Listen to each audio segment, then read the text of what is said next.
Assalamualaikum warahmatullahi wabarakatuh. Perkenalkan, nama saya Reviandini, NIM 2230109029.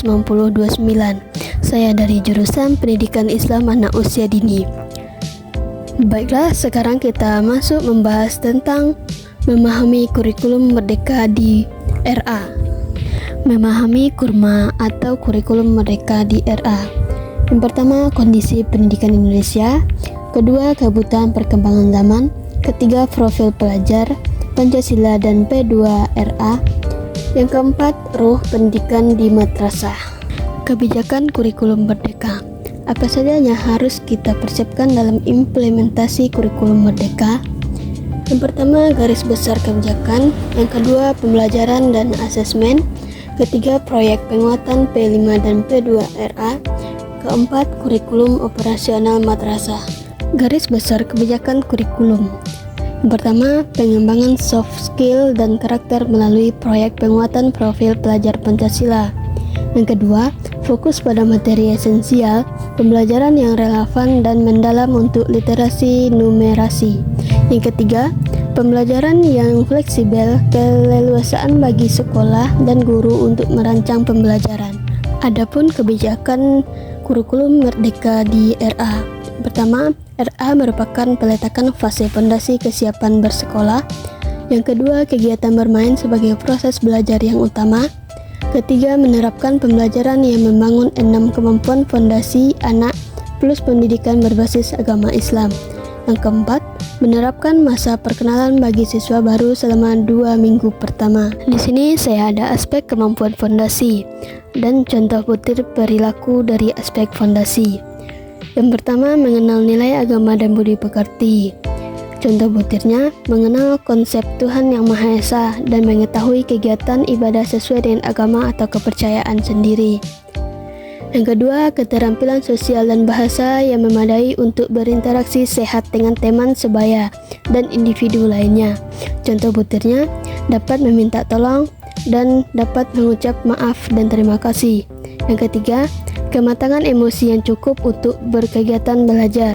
Contoh butirnya, mampu menunggu, dapat mempertahankan perhatian untuk mengikuti kegiatan di kelas dalam rentang waktu yang sesuai dengan usianya. Keempat, pemaknaan terhadap belajar yang positif. Contoh butirnya, senang datang ke sekolah dan menunjukkan keingintahuan dengan mengajukan pertanyaan. Sejarah peradaban Islam sebagai inspirasi serta mampu mengenal bahasa Arab yang terintegrasi dalam kehidupan sehari-hari, yaitu yang pertama, akidah sebagai bentuk keyakinan dari Allah melalui ciptaannya. Yang kedua, Al-Quran, hadis, ijma, qiyas, dan ijtihad ulama sebagai bentuk pengenalan dasar-dasar agama Islam. Ketiga, pelaksanaan ibadah sehari-hari sebagai bentuk pengenalan dan kepercayaan anak kepada Allah. Yang keempat, akhlak karimah dan sikap moderat yang dikenalkan melalui kisah Islami sebagai teladan dalam kehidupan sehari-hari. Selanjutnya, mengenal bahasa Arab sebagai bahasa Al-Quran yang dapat dijadikan alat dan memahami agama Islam dan bermuamalah. Terakhir, anak berkebutuhan khusus dapat mengikuti standar isi dengan dilakukan penyesuaian kebutuhan berkebutuhan khusus yang sudah di asesmen oleh masing-masing RA. Baiklah, di sini terbagi dua hal, yaitu intrakurikuler dan kokurikuler. Sama seperti di PAUD kemarin, cuma di sini ada bedanya sedikit, yaitu di intrakurikuler, kegiatan pembelajaran intrakurikuler dirancang agar anak dapat mencapai kemampuan yang tertuang di dalam capaian pembelajaran.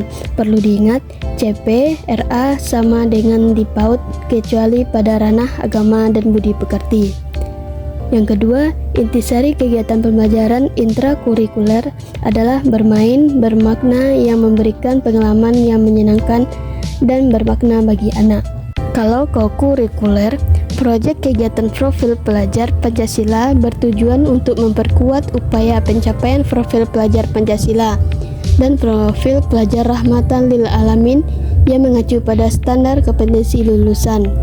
Yang kedua, penguatan profil pelajar Pancasila di PAUD diajukan dalam konteks perayaan tradisi lokal, dilaksanakan 1-2 proyek dengan tema berbeda dalam 1 tahun ajaran. Di sini kita mempunyai 2 alokasi waktu anak usia dini, yaitu di bagian RA.